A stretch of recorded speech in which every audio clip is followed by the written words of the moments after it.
دوسری طرف جامع مسجد شمسی کے کیس میں مسجد کمیٹی کی پیروی کرنے والے ایڈوکیٹ اسرار احمد صدیقی نے کہا جو مقدمہ دائر کیا گیا ہے وہ بالکل فرضی ہے، صرف امن کو متاثر کرنے کے لیے کیس دائر کیا گیا ہے۔ جامع مسجد 850 سال پرانی ہے۔ اس مسجد کو شمس الدین التمش نے تعمیر کروایا تھا۔ مغلوں کے نام پر جھوٹے مقدمے دائر کیے جا رہے ہیں، تاہم تمام حقائق کو عدالت کے سامنے رکھا جائے گا۔ ہمارا کہنا یہ کہ مقدمہ جو ہے جو دائر کیا ہے یہ فرضی دائر کیا ہے، یہاں کے امن و امان کو ختم کرنے کے لیے دائر کیا ہے۔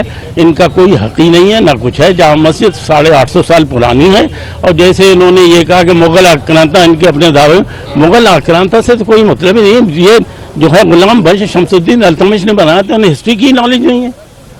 انہیں مقدمہ کرنا تھا فرضی، اس لیے کہیں سے کہیں لکھ دیا۔ آج کل ایک فیشن چلا گیا ہے مغل آکرانتا مغل آکرانتا، تو یہ مقدمہ 850 اور وہاں پر نماز ہو رہی، کہیں ان کا کبھی کچھ نہیں ہے۔ لیکن ایک چیز ایسا ہے، میں آپ کو یہ بتاؤں 1920 میں یہ درج ہے کہ یہ جامع مسجد جو ہے نیشنل امپورٹنس کا مونومنٹ ہے، اور باقی نہ تو آج تک انہوں نے کوئی مینٹین کیا ہے نہ کچھ کیا ہے۔